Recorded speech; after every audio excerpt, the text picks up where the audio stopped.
ಈ ನಮ್ಮ ಒಂದು ಹೋರಾಟಕ್ಕೆ ಬಂದಂಥ ನಮ್ಮ ಗೌರವಾಧ್ಯಕ್ಷರಾದ ಅರವಿಂದ ಸಾಗರ್ ಅವರು, ಹಾಗೆ ನಮ್ಮ ತಾರದ ಸಾಮಾಜಿಕ ಕಾರ್ಯಕರ್ತರಾದಂಥ ಶ್ರಮಿಕ್ ಅವರು, ಹಾಗೆ ನಮ್ಮ ಆಟೋ ಸಂಘದ ಅಧ್ಯಕ್ಷರಾದಂಥ ನಮ್ಮ ಪ್ರವೀಣ್ ಅವರು, ಹಾಗೂ ಸಮಾಜ ಜಾಲತಾಣದ ನಮ್ಮ ಸಂಚಾಲಕ ಅಂತ ಹೇಳಿ ನಮ್ಮ ಪ್ರವೀಣ್ ಅವರು, ಹಾಗೆ ನಮ್ಮ ಯುವ ಕಾರ್ಯಕರ್ತರು ಹಾಗೂ ನಮ್ಮ ಈ ಮಾಧ್ಯಮ ಮಿತ್ರರೇ, ಒಂದು ತಿಂಗಳ ಹಿಂದೆ ಬೆಂಗಳೂರು ಬ್ಯಾಟರಾಯನಪುರದಲ್ಲಿ ಒಂದು ಮಾಲ್ ಉದ್ಘಾಟನೆ ಆಗುತ್ತೆ.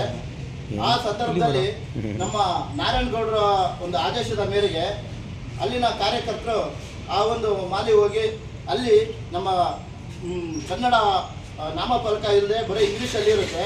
ಹಾಗಾಗಿ ಅವರು ಮಾಲಿಗೆ ಹೋಗ್ಬಿಟ್ಟು ಅಲ್ಲಿರುವ ಮಾಲೀಕರ ಹತ್ರ, ಇಲ್ಲ ನೀವು ಕನ್ನಡ ನಾಮಫಲಕವನ್ನು 60% ಹಾಕಬೇಕು, ಇನ್ನು ಉಳಿದ 40% ಇಂಗ್ಲೀಷ್ ಬೋರ್ಡ್ ಇರಲಿ ಅಂತೇಳಿ ಒಂದು ಮನವಿ ಪತ್ರವನ್ನು ಕೊಡ್ತಾರೆ.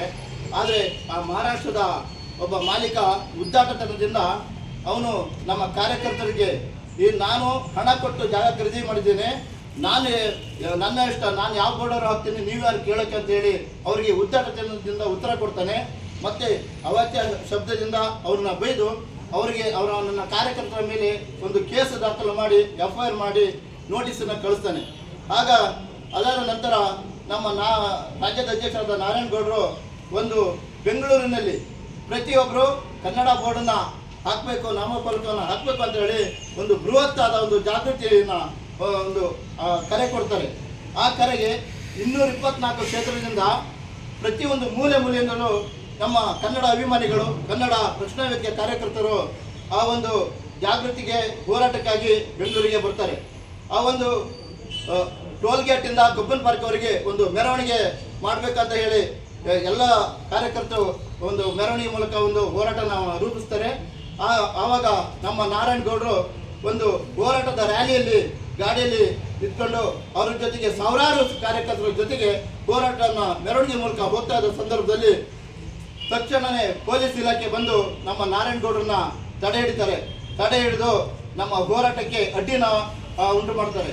ಆವಾಗ ನಾರಾಯಣಗೌಡರು ಅವರು ಮನವಿ ಮಾಡ್ಕೊಳ್ತಾರೆ, ನಾವು ಯಾವುದೇ ರೀತಿಯ ಗಲಾಟೆ ಮಾಡೋದಿಲ್ಲ, ಯಾವುದೇ ಬೋರ್ಡನ್ನು ತೆಗೆಸೋದಿಲ್ಲ, ನಾವು ಏನು ಇಂಗ್ಲಿಷ್ ಬೋರ್ಡ್ ಹಾಕಿದ್ದಾರೆ ಅನ್ಯ ಭಾಷಿಗರು, ಯಾರೇ ಗುಜರಾತಿಗಳು, ಯಾರೇ ಒಂದು ಉದ್ಯಮಿಗಳು ಅವರಿಗೆ ನಾವು ಬೋರ್ಡನ್ನು ಹಾಕಿ ಅಂತ ಹೇಳಿ ನಾವು ಅವರಿಗೆ ಮನವಿ ಮಾಡಿಕೊಡ್ತಾ ನಾವು ಜಾಗೃತಿಯನ್ನು ಮೂಡಿಸ್ತೀವಿ, ನಾವು ಇಲ್ಲಿ ಯಾವುದೇ ಒಂದು ಗಲಾಟೆಯನ್ನು ಮಾಡಲ್ಲ, ಅದಕ್ಕೆ ಆಸ್ಪತ್ರೆ ಕೊಡಲ್ಲ ಅಂತ ಹೇಳಿ ನಾರಾಯಣಗೌಡರು ಅವ್ರ ಹತ್ರ ಕಳಕಳಿಯಾಗಿ ಬೇಡ್ಕೋತಾರೆ.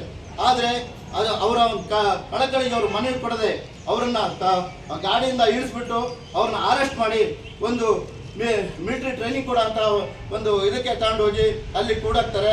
ಅಲ್ಲಿ 4 ಗಂಟೆಗೆ ನಿಮ್ಮನ್ನೆಲ್ಲ ಬಿಟ್ಟು ಕಳಿಸ್ತೀನಿ ಅಂತ ಹೇಳಿ ಅವರು ಕರ್ಕೊಂಡು ಹೋಗ್ತಾರೆ. ಆವಾಗ ನಮ್ಮ ಸಹಸ್ರಾರು ಜನ ಬಂದಂಥವರು ನಮ್ಮ ನಾರಾಯಣಗೌಡರನ್ನ ಬಂಧನ ಮಾಡಿದ್ರು ಅಂತ ಹೇಳಿ ಪ್ರತಿಯೊಬ್ಬರು ಕಾರ್ಯಕರ್ತರು ಏನು ಇಂಗ್ಲೀಷ್ ಬೋರ್ಡ್ ಇದ್ದಾವೆ ಆ ಬೋರ್ಡಿಗೆಲ್ಲ ಮಸಿ ಬೆಳೆದ್ರು.